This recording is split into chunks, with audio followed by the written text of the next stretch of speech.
and welcome to the third and last part of my three-part video training series for beginning divers. And if you missed the first two parts of this series, I will link to them in the description below. Now in this part of the video training series, I'm going to cover some frequently asked questions that new divers have. These are the questions I get asked a lot on my website, scubadivingsmiles.com. So I figure it's a good way to round out this series. And just like in the last two videos, I'm just going to go around on the other side of the computer and I'll see you there. Now the first one that keeps on coming up, people want to know if they should buy their own gear. You know, as new divers, there's a lot of gear that you need to get familiar with and that you use in your scuba certification class, but obviously you don't buy everything for your scuba certification class. But once you do have that C card, should you buy your own gear?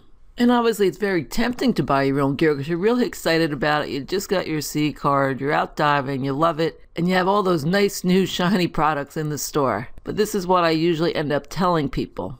Personally, I say just start out with the mask, fins, and snorkel. And you're already going to have these from your certification class, so you really don't need to buy any additional gear just yet. Personally, my preference is to wait until you make a major investment in some gear, such as the BC regulator, computer, because obviously they can run hundreds of thousands of dollars. You know, they're not cheap pieces of gear. So if you're just starting out, I would say I would wait a little bit before you make such a major investment in some of this gear. You know, you want to dive a little bit, you can have, use rental equipment, see what you like, see how often you dive, see if it's going to be worthwhile for that investment. So you're going to have your mask, fins, and snorkel. Now your dive watch and wetsuit, I could go either way with that, because that's a personal preference. And a dive watch you can wear outside of the water too, so you can get your money's worth out of that. And I feel kind of the same way about a wetsuit too, because you can also wear that when you're doing different things. If you surf, if you just go snorkeling, you can also wear that wetsuit, so you can get your money's worth out of it. But as far as a major equipment, I would make sure that this sport is for you, or you're going to be diving enough to warrant that major expenditure. And especially if you go traveling with it, you're going to have that added expenditure of all those luggage fees they have now. Now, the one thing I will caution on though, if you do rent gear, and I rented gear for quite a while before I made a major investment in my scuba gear, you just want to check that rental equipment carefully because sometimes it can be worn down. But most of the time it's pretty good to go, but just make sure you do a thorough check of the rental gear before you use it. And then once you are sure that you're going to be diving, and you're going to be diving fairly often to make the investment worthwhile, then go ahead and buy that gear. I mean, because a lot of people, sometimes they think they're going to be able to dive a lot and they don't, or the enthusiasm might wane after a little bit. That's why you can usually find some good used gear like on Craigslist or something like that, because people thought they'd be able to use it a lot more than they actually did. So I would just take those factors into consideration before you decide whether and when to buy the major dive equipment that you're going to require. Now this is probably the number one question I usually get. How can I use less air? How can I increase my bottom time? It's what every new diver struggles with. So if you're having trouble, don't despair. You are certainly not alone. But there are steps that you can do to improve your air consumption. Now, before we get on to new steps you can use to reduce your air consumption, I want to review a couple points we've already covered in this training video series. Now, if you remember, in the other video, we talked about how most beginner divers are overweighted.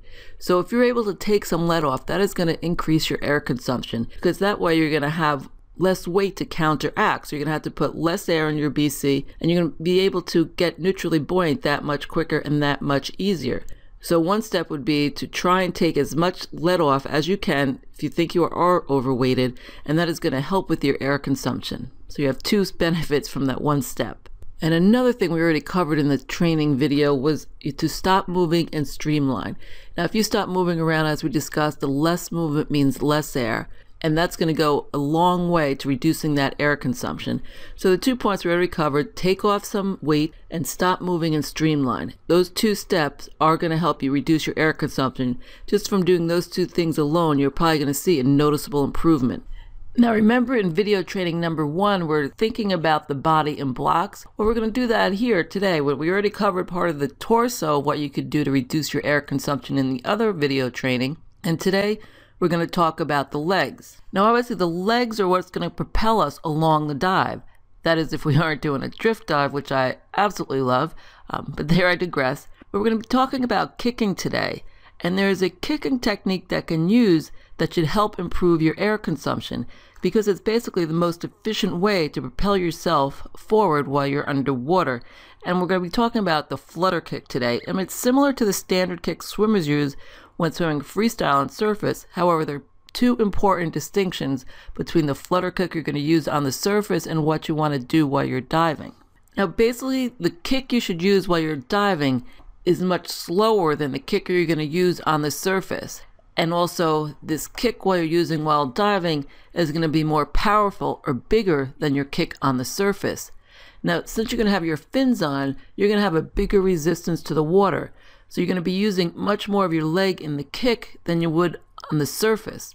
And your kick should originate at your hips and not at your knees. And it's going to make it that much more powerful. Now, swimmers on the surface, you're going to do quick, small kicks with your legs. But yours, as you're diving, is going to be much more slower and more controlled. And if you concentrate on it, you're going to see what I mean. So you're going to want to try and keep your legs fairly straight as you're scuba diving. Now, you can see many divers use a kick. It's similar to that one you used to use in gym class, you know, the old bicycle exercise kick. Now, you lay on your back, you raise your legs up, you support your lower body with your hands, and then you move your legs if you're riding a bicycle. If that brings back any memories for you. I know it sure does for me, giving away my age here. But if you're not doing the bicycle kick, then a lot of people are bending their legs too much at the knees. Now, both of these methods, you know, doing the bicycle kick or bending at the knees a lot, it's going to use up more energy and it's going to increase your air consumption. So you want to remember to kick slowly, kick straight, and kick big. And that's going to be the most efficient way to propel yourself while you're diving and to help lessen your air consumption. So next time you're down there, just concentrate on what you're doing with your legs, and you should see a noticeable improvement. Now, another question that comes up quite a bit is, how do I pick a dive shop, or what questions should I ask a dive shop to make sure I get the best diving experience? Now, there are a lot of dive operators obviously out there vying for your money, so you usually have a choice in most locations of who you could go with. So there are some questions you can ask to make sure you get the best dive experience that you can. So a little research or questioning beforehand, and you should be rewarded with a nice dive trip. Now, obviously, the first thing we want to think about when we dive are safety considerations. They really are paramount for any dive shop, because we all know we all take risks when we go out there, and obviously we want a nice, safe trip, but something can always go wrong. There's always the potential for that. So you want to make sure that the dive shop you use has safety procedures in place to be able to handle what may happen while you're out there. Now, first and obvious consideration I'm going to say is, did they ask to see your C card? Because yes, believe it or not, there are dive shops that don't require you to look at your C card, even though they probably should. They are with the proper training agency, but sometimes, you know, they don't always follow the rules. So make sure that your dive shop does ask to see your C card, because if someone's diving out there without a C card, they can be a danger to themselves and to you. And here are some safety questions you want to ask or research beforehand. You might be able to research and get some of these answers online, of course, depending on where the dive shop is, and then you can verify it once you get down there to make sure everything is still the same. So you want to know what safety devices they have on board. Like, do they carry oxygen? You know, do they have a marine radio, a VHF, or some other way to get in touch with land if help is needed while you're out there? Does someone stay on the boat while everyone else is diving? You want to see if they do a roll call. Do they count the divers before and after dive? And especially important in a drift situation. Now, we know we've all heard those horror stories of people being stranded out at sea, and we don't want to be one of those. You want to know where the nearest recompression chamber is and what emergency procedures do they have in place in case someone does need that recompression chamber. And are there adequate life jackets on board? Now, I'll tell you one of the things we had an experience, we're diving in Turks and Caicos, which will highlight the necessity of having the captain or someone else on board where the rest of the group is off diving. Basically, we had done our dive, we're doing a safety stop off of West Caicos, and then I'm looking at my brother-in-law, who I had been diving with at that point, and there was something behind him. I couldn't figure out what it was at first. Well, it turns out it was the mooring ball had broken off and the boat was still attached to it. It was coming like straight at him. So after quite a bit of pantomime, we were able to get him out of the way before it hit him on his head.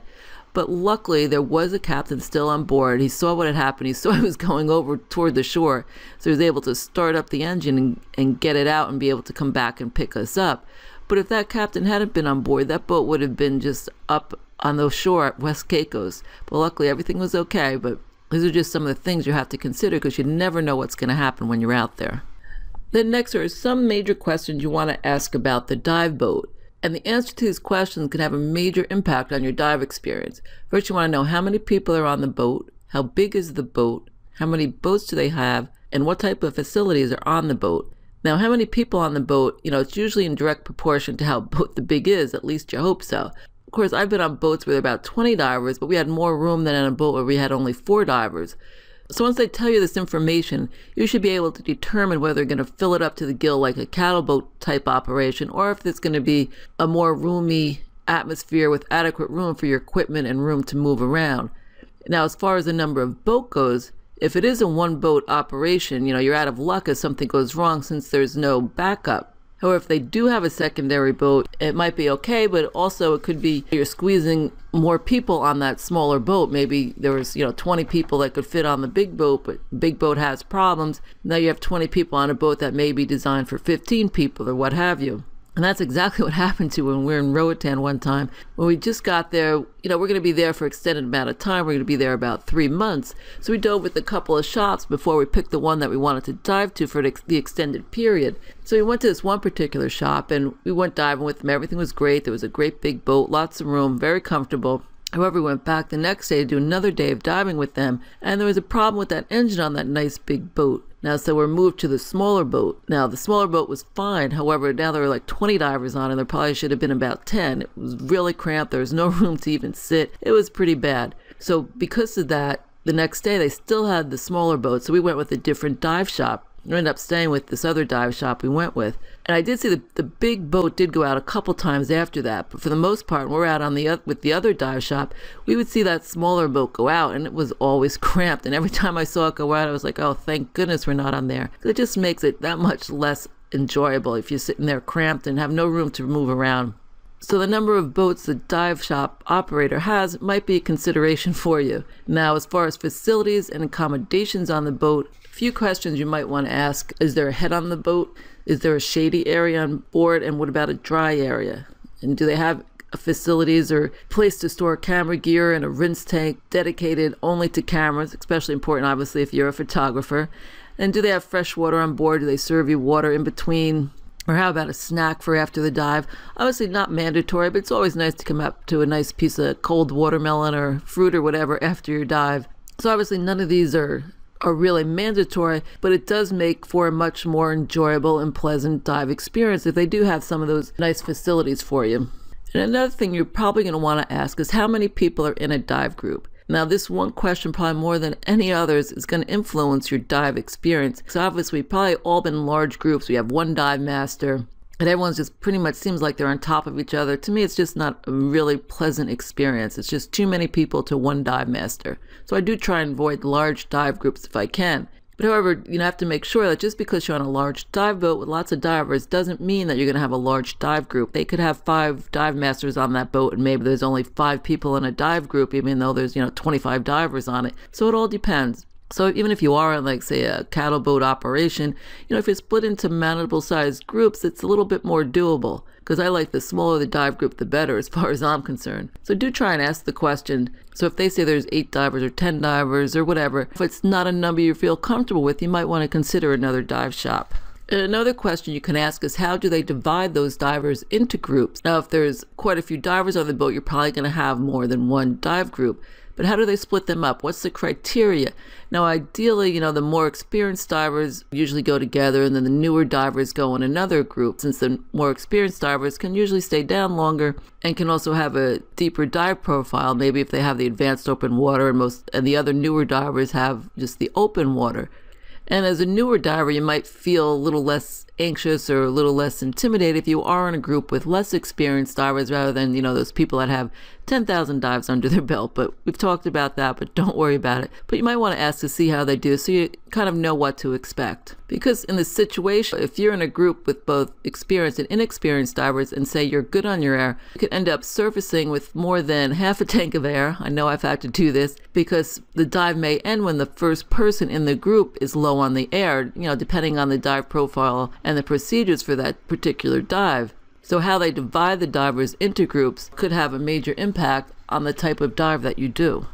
And one other thing you want to check with the dive operator before you go is what dive sites do they go to and what are the general characteristics of those dive sites. It's good to know what type of diving you can expect from your location and where you are, because location of the dive shop can make a big difference in the type of dive shops that you're going to be going to. For instance, on the north side of that island, maybe it's wall diving, while on the south side, it may have more shallow reef diving. And you also want to make sure that the dive sites that they do go to are appropriate for your level of experience. You want to be comfortable that it is the safe experience for you.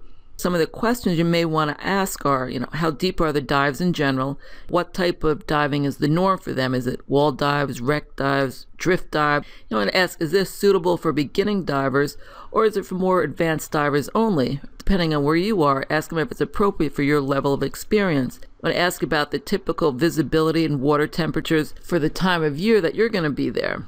What type of marine life or coral can you expect to see? Are they known for anything in particular? Or do they recommend any particular time of the year to visit when something might be there that might not be there other times of the year, such as if you want to see whale sharks in Isla Mujeres or Utillo, what month would be the best chance of seeing them? You want to check out what the typical weather is during that time period you're going to be there. Is it hurricane season, hot, humid, rainy? How long are the typical boat rides to the site? If you hear the boat rides are like 45 minutes or so, you might want to choose an operator that's a little closer to the dive sites that you want to go to. So just some things to think about and to research before you pick a particular dive operator. And of course, which brings us to the next frequently asked question, the always touchy subject of tipping. How do you handle tipping? How much should you tip? Who should you tip? Of course, these are the million-dollar questions. Now, we do most of our diving in the Caribbean, and it's customary to tip the dive master or crew there. A lot of outfits will have a tip jar either in the shop or on the dive boat. Not everybody, but many of them do. However, it isn't mandatory to tip. I highly recommend it, and you tip it according with the service. But if you receive poor service or weren't happy with the trip, I wouldn't feel obligated to tip. But just keep in mind, though, that for the most part, the dive master and the crew depend on tips for the majority of their income. So if you do decide not to tip, please make sure that that service warrants the action, because they really usually are hardworking guys and girls, and they do depend on the tips for their livelihood. Now, other parts of the world, tipping, really isn't the custom, so you might want to check beforehand to see what the custom is. Another question that frequently comes up, do you tip just the dive master, or do you tip just the crew, or both? And how do you split up the tips? Every dive shop is different, but from my experience, and if you're doing some research around, you'll probably see that most shops pool their tips and then split them among the dive master and crew. Now, short of asking, and there's obviously nothing wrong with that, it's probably impossible to tell.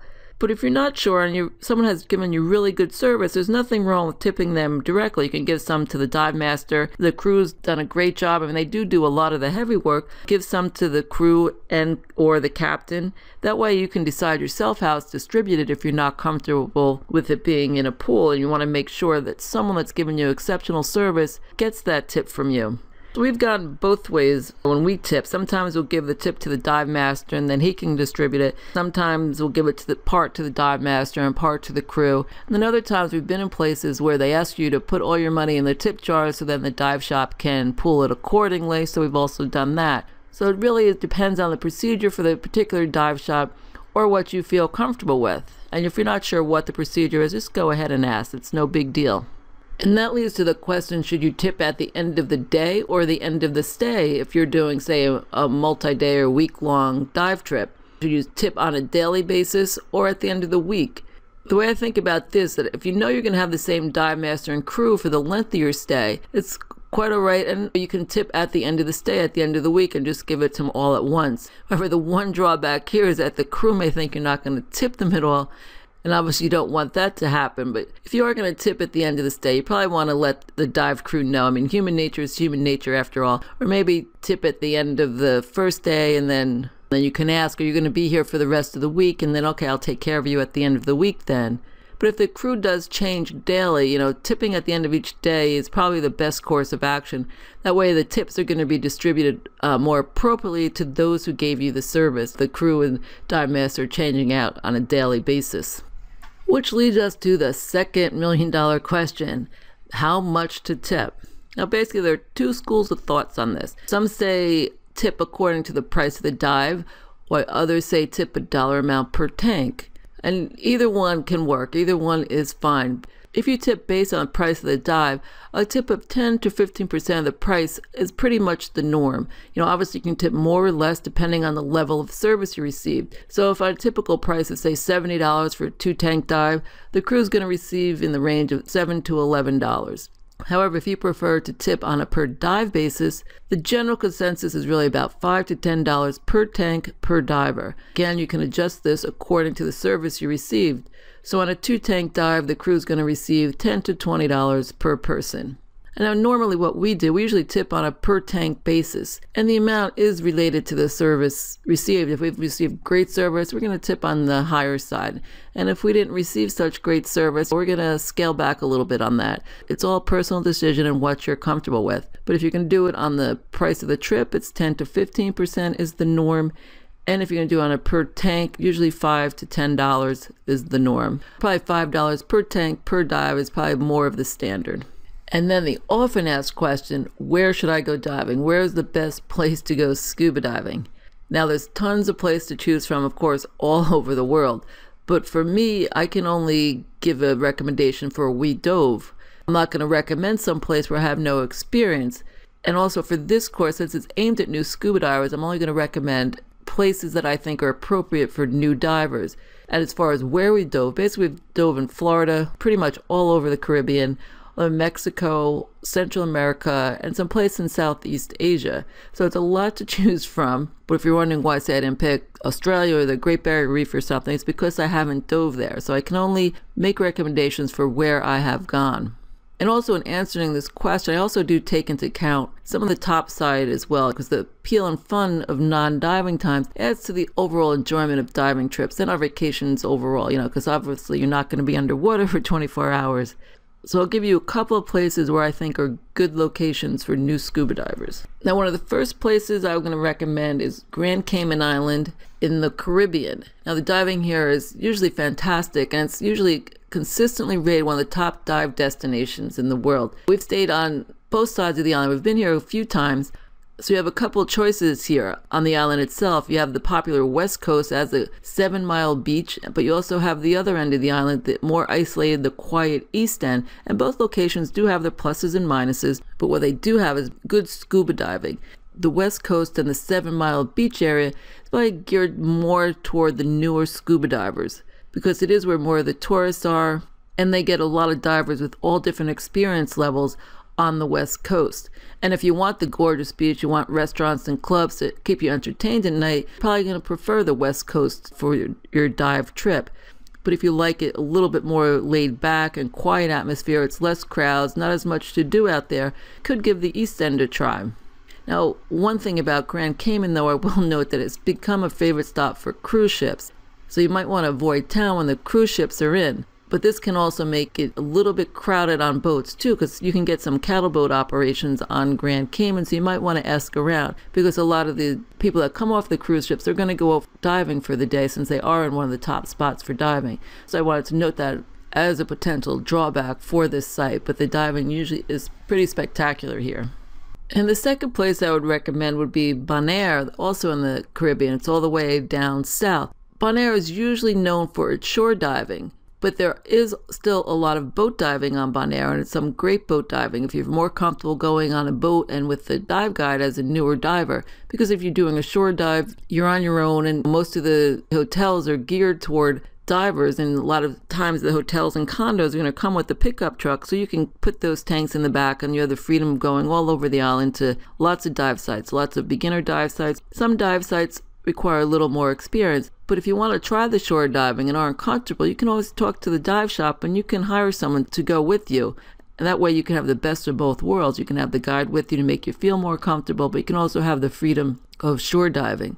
But if you are more comfortable with the boat diving, it's no problem, because the Klein Bonaire is right off the big island of Bonaire and has some really great scuba diving. Because Bonaire is geared towards scuba divers, and diving does bring in a lot of money to the island, so everyone is very accommodating to scuba divers down there, and it's just a great place to go. So if you want more tips like these and you missed the first 2 videos, you can watch video number 1 right here, where I cover 4 keys to a better dive, or video number 2 right here, where I cover 7 mistakes new divers make, and most importantly, how to avoid them. And I hope to see you there.